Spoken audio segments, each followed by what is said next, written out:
یہ ایمان نصاری ساتھ ساتھ پیرالل چل رہی ہے ایک پولیس کی گاڑی، آپ دیکھ سکتے ہیں. خالد صاحب آپ سلو ہی چلائیں ہیں نارمل سے. یہ گاڑی بالکل ساتھ ساتھ ہے. سامنے بھی ایک پولیس کی بس کھڑی ہوئی ہے. یہ جو ڈپلومیٹک انکلیو کی جو ایک انٹرنس ہے اور جو کہ عموماً بند رہتی ہے، یہاں پر بھی آپ یہ دیکھ سکتے ہیں. یہ پولیس کی ایک بڑی بس کھڑی ہوئی ہے. اسپیشل کار ڈپیوٹ ہے یہاں پر بھی. اوپر سے جانا ہے یار. نہیں اوپر سے سری نگر سے مین روڈ جائیں گے. مین روڈ سے جائیں نہیں ہوتے جائیں. اس کو بنتا گاڑی سامنے بھی آپ کو پولیس کی ہیوی ڈپلائمنٹ نظر آ رہی ہے جو کہ شاید روکنے کے لیے، اور یہ پولیس اہلکاروں نے شاید روکنے کی کوشش شروع کر دی. روک لیں گے. اب انڈر پاس کے نیچے جانے کی ایک کوشش ہو رہی ہے. دیکھتے ہیں یہ کوشش کامیاب ہوتی ہے کہ نہیں. اب انڈر پاس کے نیچے سے گاڑی جا رہی ہے. سرینا ہوٹل کو ہم نے کراس کیا ہے. ہمارا رائٹ سائڈ پہ سرینا ہوٹل تھا، اور یہ ہمارے سامنے بھی پولیس کی ایک گاڑی ہے جس کے ساتھ سے بھی ہم گزرے ہیں، اور وہ سامنے بھی پولیس کا اور وہ انہوں نے گاڑیاں روکی. جی سرینا چلیے ہم آتے ہیں.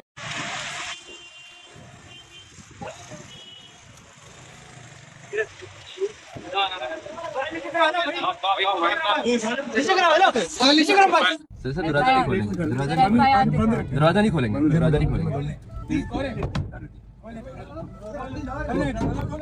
کہ باہر پولیس نے گھیرا ڈالا ہوا ہے، تو کورٹ نے بیلف مقرر کیا تھا جا کے دیکھ کے آؤ، اگر کوئی ہے تو اس کو ہٹاؤ تاکہ ایکسیس ٹو جسٹس میں رکاوٹ نہ بنے.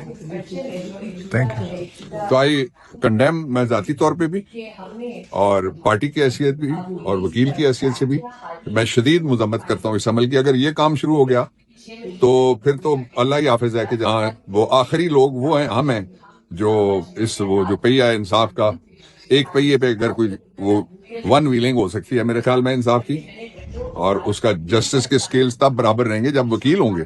وکیلوں کے ساتھ اگر ان کو اپنے انصاف کے لیے ان کا حال یہ ہو جائے تو پھر یہ ڈوب مرنے کا مقام ہے بہت سارے لوگوں کے لیے. مذمت بھی کی ہے، اور یہ جو آپ کے ساتھ ہو رہا ہے یہ I believe this is the legal terrorism for the first time in the history of the country. کہ کل چیف جسٹس صاحب نے کہا کہ وکیل نہیں آتے سپریم کورٹ میں اور باہر سے رابطہ کیا. تو میں چیف جسٹس پاکستان ان سے درخواست کرنا چاہتا ہوں کہ یہ آپ کے بیٹے کی عمر کا ہے اور یہ آپ کی بیٹی کی عمر کی ہے، تو آپ سڑک کراس کر کے یہاں تشریف لے آئیں، باہر ہیں. ہم نہیں ہوں گے تو عدالت نہیں چل سکتی. اور اگر ایکسیس ٹو جسٹس کے لیے لائرز کے بھی راستے روکے گئے ہیں تو میں انٹرنیشنل بار ایسوسیشن سے، ہیومن رائٹ آرگ سے، ساری پولیٹیکل پارٹی سے کہتا ہوں کہ ہم آپ کو، چیف جسٹس کا کیس ہوتا ہے ہمارے پاس آتے ہیں، آرمی چیف کا کیس ہوتا ہے ہمارے پاس آتے ہیں، سارے آتے ہیں. تو اس لیے یہ راستہ نہ بند کریں. یہ انتہائی قابل مذمت ہے. I fully condemn it and I'm with you. You are like our children. باہر بھی آپ کے ساتھ ہیں انشاءاللہ.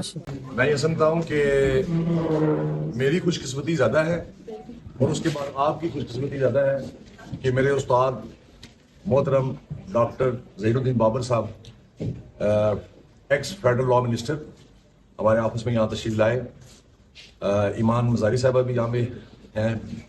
تو میں، کیونکہ آپ سارے ایک یونیورسٹی کے اسٹوڈنٹس ہیں، اور میں چاہتا ہوں کہ سارے یہاں چونکہ تشریف لائے ہیں تو یہ موقع کی مناسبت سے فائدہ اٹھایا جائے اور چند کلمات جو ہیں وہ لیگل فریٹرنیٹی کے حوالے سے اور لیگل ایتھکس کے حوالے سے سر بیان فرمائیں. تھینک یو مسٹر پریزیڈنٹ اور ایمان اور ہادی. یہ 48 گھنٹے سے ہمارے چیف گیسٹ ہیں، ہم ان کے ساتھ کھڑے ہیں ایز این فریٹرنیٹی اور انڈیویجولی بھی. کس یونیورسٹی سے آپ؟ مسلم. ماشاء اللہ. کون سا ایئر ہے؟ First, second, third. چلیے، I on behalf of bar association as a member of Islamabad bar association I welcome to here. اور اس کے بعد 3 باتیں میں آپ سے ضرور کہنا چاہتا ہوں.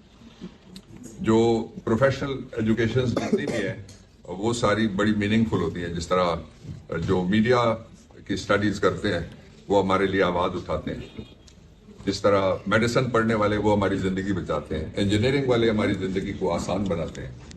اور ان سب میں کسی نہ کسی جگہ جب اسٹیٹ انٹروین کرتی ہے امبیلنس کریٹ کرنے کے لیے, تو بیلنسنگ فورس ہے دی لیگل فریٹرنیٹی. اس لیے you are very special to me, to this country, to your parents, to the nation. As a elder میں آپ کو پہلی بات یہ کہنا چاہتا ہوں کہ جب آپ کے ماں باپ نے آپ کو اسکول میں ڈالا تھا تو وہ اس وقت کوئی 20, 25, 30 سال کے ہوں گے. جب آپ کالج یونیورسٹی سے فارغ ہو کے نکلیں گے تو دے ول بی ٹچنگ 50. اس لیے آپ جہاں بھی رہیں سب سے پہلے آپ کی نظر اپنے پیرنٹس کے اوپر ہونی چاہیے, ماں باپ کے اوپر ہونی چاہیے, اور اپنی کردار سازی کے اوپر ہونی چاہیے. اور کیریکٹر بلڈنگ 2 طرح سے ہوتی ہے, ایک پرسنل کیریکٹر ہے, ایک آپ کا نیشنل کیریکٹر ہے. نیشنل کیریکٹر کے لیے آپ کانسٹیٹیوشن کو بھی پڑھیے, اور اس سے پہلے جو رسول محترم صلی اللہ علیہ وسلم کا خطبہ حجۃ الوداع ہے, the last sermon delivered by the holy prophet Muhammad sallallahu alaihi wasallam, اس کو آپ ضرور پڑھیے. ان دونوں میں سے جب آپ ڈیڈکشن نکالیں گے تو وہ 3 نقطے اس میں سے نکلتے ہیں. پہلا نقطہ جو میں عام فہم انداز میں آپ کو تفہیم کے لیے اور سمجھانے کے لیے آپ کے سامنے رکھنا چاہتا ہوں وہ یہ ہے کہ اللہ تعالیٰ کے لیے ساری مخلوقات اسپیشل ہیں, اس لیے وہ بنی ہیں. جن کو ہم پسند کریں یا نہ کریں وہ ہمارے لیے ضرر والی ہوں, نفع والی ہوں, کہیں نہ کہیں ان کی ضرورت ہوتی ہے اس پوری کائنات کے بیلنس کے لیے اور قرآن کے بیلنس کے لیے. ریممبر, ہمیں اس نے اشرف المخلوقات کہا ہے. اشرف نکلا ہے عربی کے ورڈ مشرف میں سے, جس کا مطلب یہ سپرٹینڈنٹ. اور جو مخلوقات بیان کی گئی ہیں وہ مثلا قرآن میں یا معشر الجن والانس, کہ اے او دی کراؤڈز آف جینیز اینڈ ہیومنز, یہ 2 مخلوقات ہو گئی, پھر فرشتے آ گئے, پھر ارواح آ گئی. ان سب میں سے آپ کو اشرف کہا گیا, ان کا سپرٹینڈنٹ کہا گیا, ویری اسپیشل کہا گیا. جو عام زندگی ہے, روز کی روٹین, وہ ایک بچھو ہے, وہ بڑے بڑے کالے ناگ, جس طرح ہمارے سماج کے اندر بھی آج کل کالے ناگ بہت سارے آ گئے ہیں, ان کے اندر وہ اپنے بچے پیدا بھی کرتا ہے, پالتا بھی ہے, اپنی جنریشن کو چلاتا ہے. صرف یہ کام جو روٹین کا کام ہے یہ کرنے والے, میں ان کو اشرف المخلوقات نہیں کہہ سکتا. اشرف المخلوقات وہ ہے جو اپنی زندگی کے علاوہ اللہ تعالیٰ کی مخلوق کی زندگی میں کوئی نہ کوئی امپیکٹ ڈالیں, کوئی نہ کوئی سروس دیں, اور ان کے لیے بھی اپنی ذات سے اٹھ کے جئیں. دس از پوائنٹ 1. دوسرا یہ ہے کہ آپ فنڈامنٹل رائٹس جو کانسٹیٹیوشن کے اندر دیے ہوئے ہیں وہ آپ ڈاؤن لوڈ کر لیں, آپ گوگل کر لیں, وہ آپ کو سارے یاد ہونے چاہیے.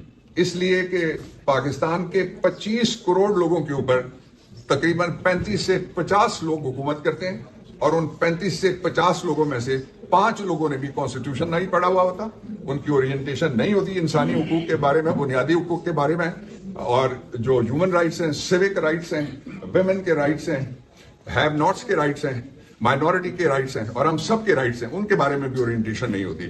یہ میرا ایکسپیرینس ہے. میں 1 عشرے سے زیادہ پارلیمنٹ میں رہا ہوں.